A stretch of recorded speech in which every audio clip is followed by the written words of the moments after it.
Hey,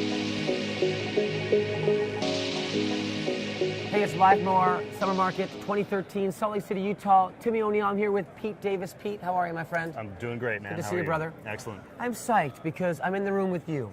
And now, Pete Davis, you are this interesting character for many reasons, one of which is you were born perhaps missing your arm. That is a fact, yep. And Yep. so you got into climbing, and when did that happen? Well, I got into climbing when I was like 12 years old, and I was introduced to it, and man, boom, just like hooked instantly, you know. And so it's been the most powerful force in my life.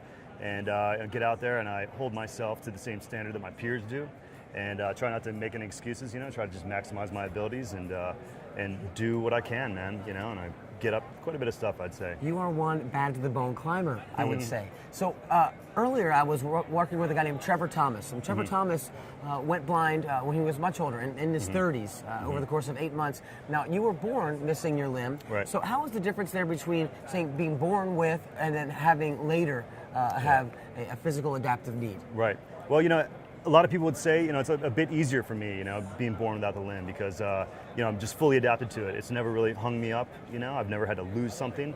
But on the other hand, I don't really know what it's like to have two limbs, you know, so it might be a trade-off right there. But really, I feel quite fortunate to you know, be as adapted as I am, you know, and to be able to use my stump. That's another key factor. If somebody that's been surgically amputated might not be able to use their arm the way that I do. I use my arm directly on the rock and climb You on were the able rock. to pump the stump, dude. That's Jamming, exactly climbing, right. dealing. Yeah. Awesome. Yeah. So you, at 12 years old, you started climbing, and that's how many years? Over 20 years ago, perhaps? Yep. And so people see you out in the crowd and they go, wait a second. They do a double take, triple take, quadruple take.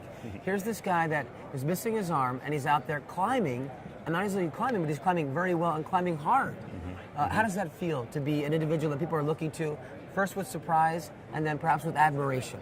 Well, it's definitely a humbling place to be, I would say. You know, it's great to be an inspiration to people. Definitely proud to offer that to people. And it's also a great thing to burn off my able-bodied, you know, partners and everything. It's one of my favorite things to do. So I was at a crag once with you. I'll never forget it. There was an individual that gave you a belay on this climb. It was difficult. It was up at Donner's Summit.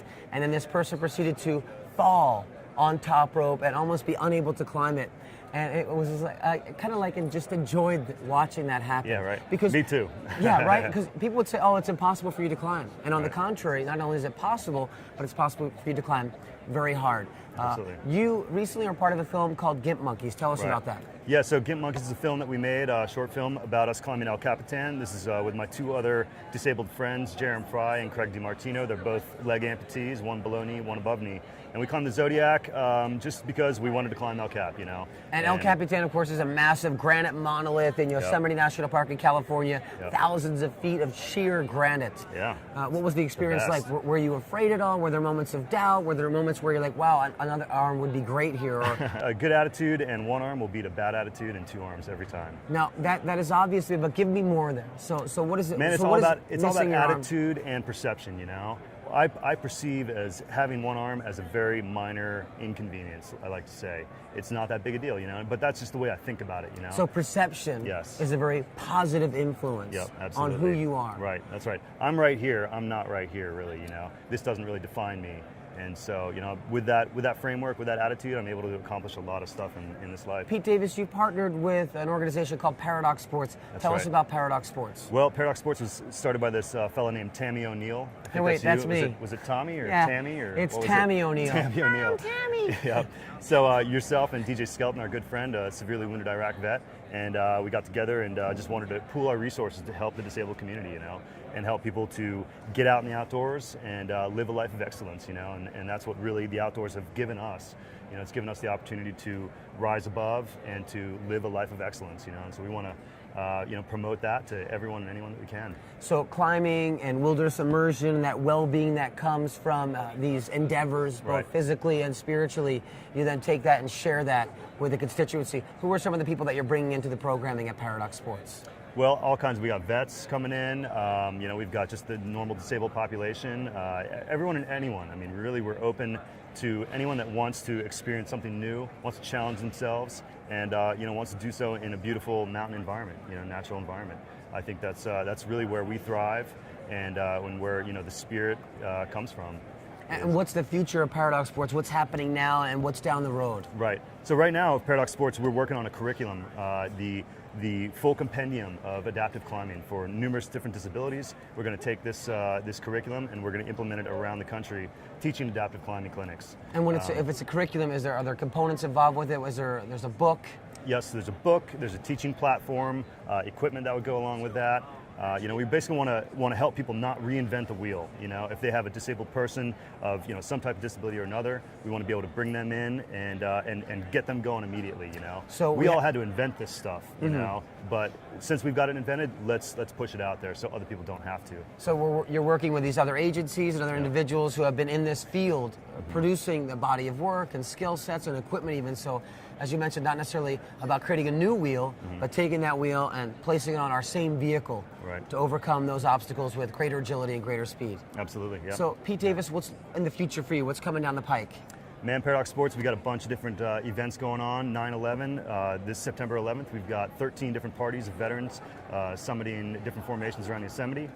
We just recently had 10 vets on top of the Grand Teton, so that was excellent. And we've got programming in October. We've got a Gunks climb.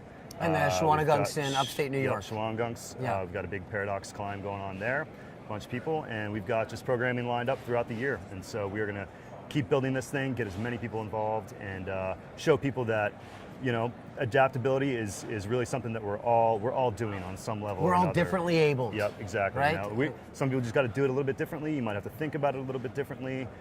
Use slightly different gear, but as long as you're getting out there, that's the bottom line. So, Exactly. Pete, who are some of the partners that we're working with at Paradox Sports in this room here? In this room here, let's see, who are some of our corporate sponsors? Marmot's awesome, Yep, Mountain Hardware is absolutely. awesome, we love Osprey Packs, we love Native Eyewear, we love everybody that's got a piece of Paradox Sports, and we're looking to expand that. Expand, yep, everybody. I mean, we should be everywhere, and every company really, should understand that helping out a community, or possibly an underserved population, would really help out everyone in the community, just being inclusive, allowing people to take part in the activities that we all take part in. And how do these people out here find out more information about Paradox Sports? ParadoxSports.org is the website, and Pete, ParadoxSports.org. There you go. All right, well, Pete Davis, pleasure to talk with you, my friend. Thank you, Timmy. I look forward to climbing with you very soon. This is Pete Davis and Timmy O'Neill signing off live from OR.